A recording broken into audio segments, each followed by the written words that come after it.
Friends, welcome to the India Power Talk. India Power Talk is a knowledge sharing initiative. We invite international thought leaders and domain experts to share their insights, experiences, and strategies related to business and the economy. The result is an easily accessible digital source of knowledge that benefits not only Indian entrepreneurs and policymakers, but also international businesses, investors, and strategic partners who have invested in or intend to invest in India. Our speakers include entrepreneurs, economists, professors, investment bankers, inventors, scientists, lawyers, chartered accountants, and other senior professionals with experience in diverse sectors. Today, we will explore India's economy and growth opportunities in international trade. We have the privilege of welcoming a guest who is extraordinarily well qualified to talk about this important topic. Adrian Mutton, CEO and founder of Sannam S4, a leading international market entry and expansion practice that brings international investors, companies, and universities to India. Welcome, Adrian. It's pleasure to have you on India Power Talk. Adrian, please could you begin by talking about what drew you to India and the early experiences you had in this country? Nitin, thank you very much for that kind and warm welcome. I'm delighted to be part of your India Power Talk and grateful for the opportunity of sharing what has now been a 30-year history of a very, very close association with India. And at this particular time, my thoughts are with you and all of the Indian population with a very difficult time that you're going through with COVID-19. So my journey with India began as a starry-eyed 14-year-old at school in Oxford in England. So as I was approaching the end of my high school years, I started writing to organizations in India, a combination of non-profits, government organizations, businesses, and of course, these were the days before email. So I was writing letters and hoping that they would come back in some shape, form or another. And one day I received this wonderful letter on the doorstep from the Joshi family, the owners and principal of the public school in Saharanpur, and they said, you know, we'd love to have you come and teach. And of course, that was an opportunity I couldn't resist. When I got to Saharanpur, I think the thing that struck me most is the simplicity of life there, first and foremost. So the Joshi family, who've become lifelong friends of mine, had a good school. They were ambitious. And like many Indian families, they were traditionally dressed. They were strict vegetarians. And they had one white ambassador car, which was the pride and joy of the school. And I drove around everywhere in that ambassador, and it was great fun. Above and beyond recognizing the traditionalist environment that I was in, what struck me is that the teaching I was doing was centered around English and economics. And I realized within the first lesson that most of the students I was teaching economics to were far smarter than I was. Mm-hmm. So I had to spend hours in the evenings doing my homework. I was doing more homework than they were just to be able to prepare for the next lesson. And I just finished doing economics in Oxford, and I realized that if we could one day capture the brains of these Indian youth population and convert them onto the global stage, you know, one would be looking to a bright future. And of course, India's gone on to do that with many of its bright, talented students that have gone across the seas and today. And then as the autumn came, I contracted malaria and I was very, very sick and was taken to a local hospital. And then I saw the other side of India, which was the limited health infrastructure that exists in the country, the types of treatment that are offered to sick people and how it was managed. And it was at that point, very, very early on in my India journey, that I recognized the frailty of society as well from a health perspective. And 30 years later, it's just heartbreaking to see that play out at such scale with the COVID pandemic today. Can you tell us about what what made you start Sannam S4 and what all Sannam S4 is doing? And first of all, what is this Sannam S4? Yeah, so Sannam S4 is the name of the company that I founded in 2008. And when I was looking to establish the business, I wanted a name that was ubiquitous in India, that it was in everyday life, but no one quite knew what the name was, and would ask the same question that you've asked, and hopefully never forget the answer. And so working with a marketing executive at the time, she presented a whole bunch of ideas, and the final one was the logo that you see behind me, the big burning globe. And Sannam S4 is actually India's most widely used red chili. It comes from the Guntur province of Andhra Pradesh. Okay. And for most Indians don't know it. If you ask an Indian to name you a mango, they'll name 10. If you ask them to name an apple, they might be able to say Kashmiri, Himachal, Washington. If you ask them to name a chili, they say red or green. But people eat chilies all the time, from masala omelets right through the day. And so the Sannam S4 chili for me was a symbol of being part of an everyday Indian experience. It was the key ingredient to most Indian recipes, and yet it wasn't us that were taking the glory, it was the chefs. And in our case, the chefs are our clients, whether they be universities or corporates or non-profit organizations. And I also loved the imagery because it gave me an excuse. If you come to any of our 5 offices in Delhi, they are emblazoned with pictures of fields in Andhra and bright red chilies, and there's a certain vibrancy that we managed to capture with the name. What exactly is the activity of Sannam S4? I mean, what are the areas of work that you do? The opportunity that I saw was based on what I've been doing for the previous 10 years, helping a international technology company really be global. And so my role within that company was to build our international manufacturing footprint, take it from the UK, first to Singapore, then to Taiwan.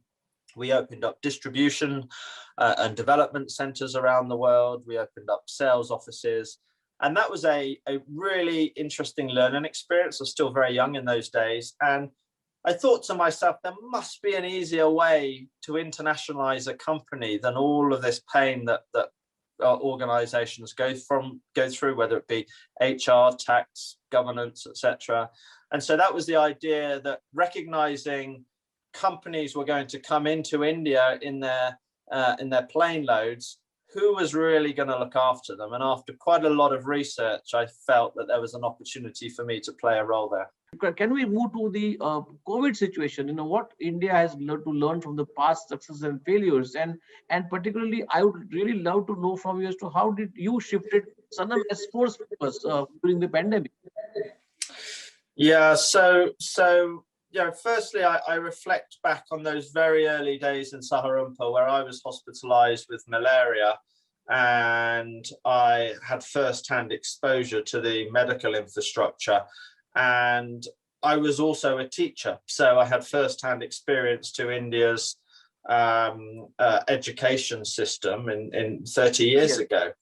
And when I look back over those 30 years and I see India's development, I can look at Bandra Kurla complex in Mumbai, I can look at Gurugram in Haryana, I can look at what's going on in the satellite cities around most of the major metropolis, and you can see and feel that development. You've obviously got the wealth, you've got some of the most successful entrepreneurs around the world.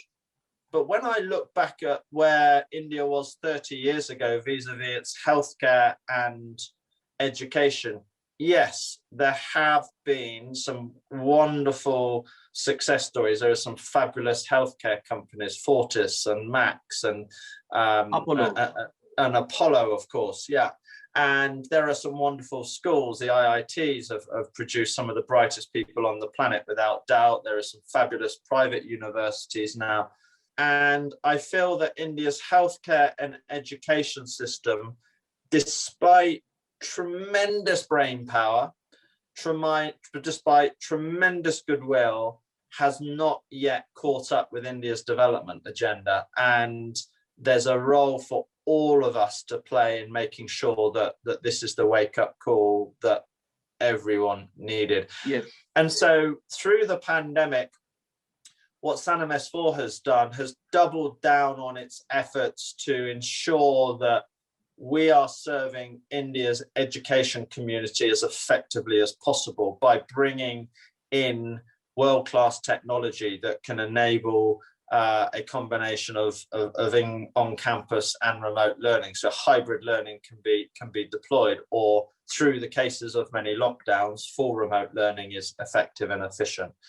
We've been bringing in many universities who are talking about transnational education opportunities with domestic universities for that idea, knowledge and teaching exchange, which is absolutely vital. We're looking at ways of accelerating international universities' research agenda in India. One of the big issues that we've been advocating for reform on is India's FCRA Act, Foreign Contributions Regulations Act. And we've been saying for years and years and years, this is a problem. And now it's a big problem. Yes. And so we're doing all we can to leverage the tremendous willingness that the international education community has at all levels to be a partner to India in its development agenda. And that's not to sacrifice India's own nationalist ideals or its own religious ideals, but it's to bring the best of what India has, take what the best of the world has, and create India's own version of international higher education. So that's one thing, and we're spending a lot of time, effort, and money on that agenda. The second area that we're focusing on is ensuring that the non-profit organizations internationally who were already struggling to do the work that they wanted to in India, perhaps because of FCRA, perhaps because of the time it takes to be a qualified recipient of donations in India, because of the regulations, because of their inability to travel to the country at the moment. We're doing all we can, not just with COVID focus. And in fact, we've put $100,000 of our own money into our own COVID program, plus we're raising another $100,000 with our partners and clients. But there are all these other programs that we are naturally supporting in areas of malaria, child welfare, gender and development, innovation and entrepreneurship, other areas of healthcare. And so we want to make sure that the international research collaboration does not slow down through the pandemic. And then the third area, which is absolutely critical, and has been something that we've been working very closely with the government of India on over the years, is bringing foreign investors into the country so that we can create jobs. We're very proud at Sannam S4 that in the year prior to the pandemic, we brought in just over $1 billion of investment into India through international clients. And those companies are creating hundreds and thousands of jobs. Absolutely. And as they create jobs, we're creating jobs. We, as you said in your introduction, we increased our workforce 20% through the pandemic. 63% of our workforce is female. So we want to see more of this. And if ever there is a time for job creation in India, it's going to be in the next 5 to 10 years, particularly with the demographic curve shaped the way it is with India's young population. And so we feel a sense of responsibility working with India to drive as much investment and job creation opportunity over the next 5 to 10 years as we possibly can. You know, Adrian, India's population is young compared to that of US and Europe. Now, what do you think are the most important needs of India's young people, and how best can they be met, considering the fact that one teacher, a 19-year-old boy coming from Oxford to India, and creates such a huge empire and has such a huge impact on India?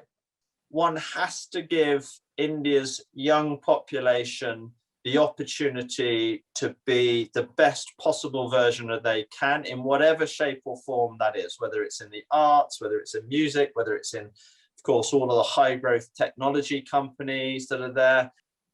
But the intellectual property and the value of the mind power that Indian young people bring has to be captured in India. There's already enough money, enough wealth in Silicon Valley. And that mobility has got to be fostered and encouraged. Here, Adrian, I would sincerely urge you to please address the parents of India, parents of these children. What advice would you give to the parents of these children? From personal experience, Nitin, what my parents have always done is say, if you have really thought this through, if you've got at least an understanding of the risks and the opportunity, and you're able to articulate that to us, we will support you 100%.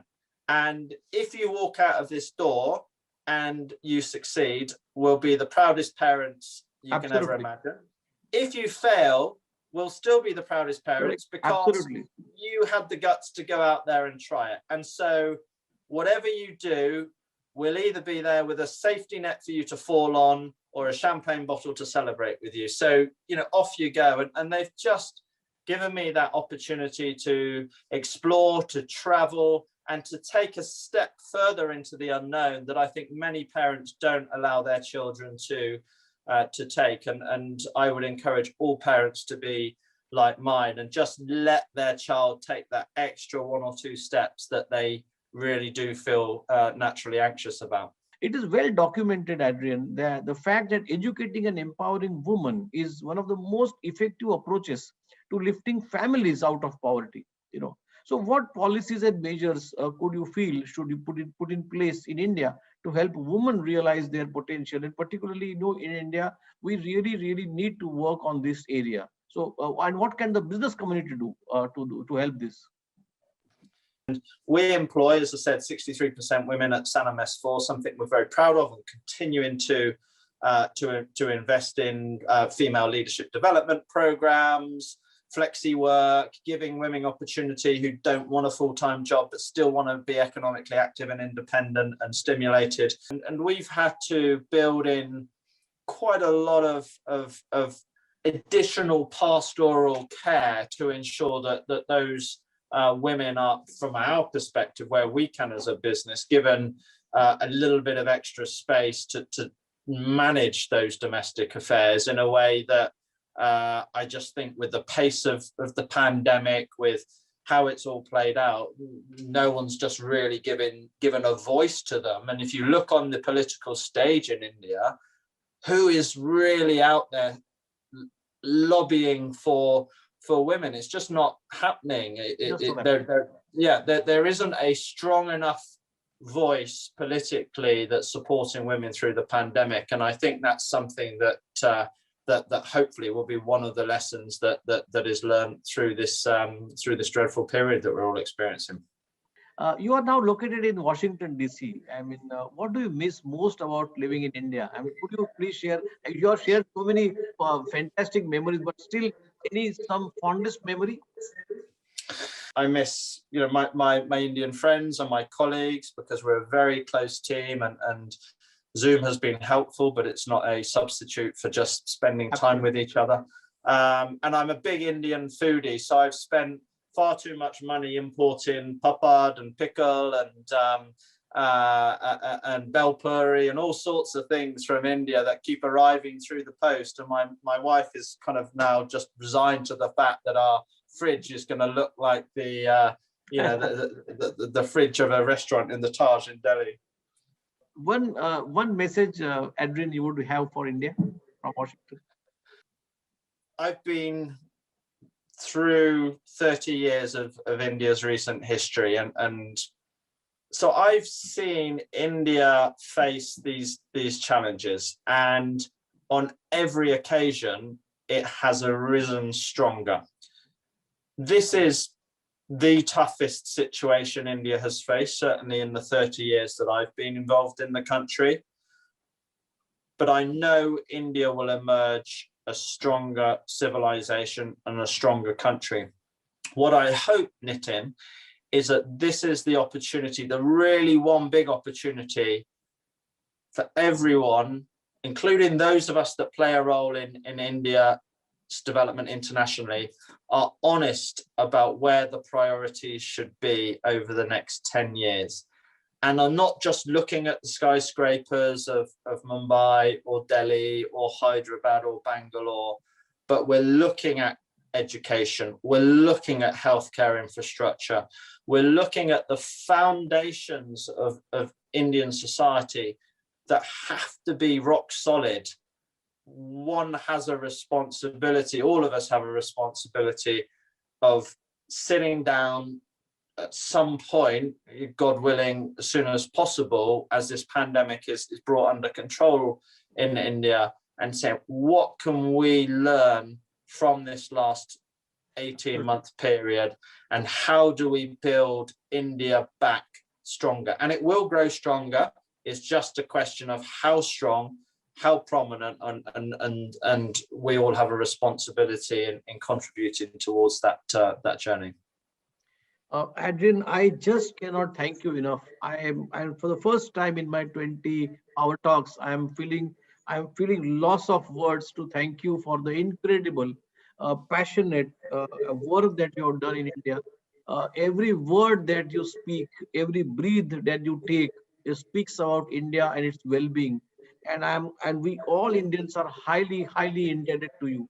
I'm personally very thankful to you for your valuable time, your insights, and your commitment towards India. Thank you, Nitin. It's been a great pleasure. And I feel particularly honored that this is your anniversary edition, I believe. So congratulations on a year of India Power Talk. I've been following it with great interest, and I was delighted and honored to be invited to spend this hour with you. Thank you very much, and best wishes to you and all of those in India who are watching. You will all emerge from this stronger. I'm 100% confident about that. Thank you, Adrian.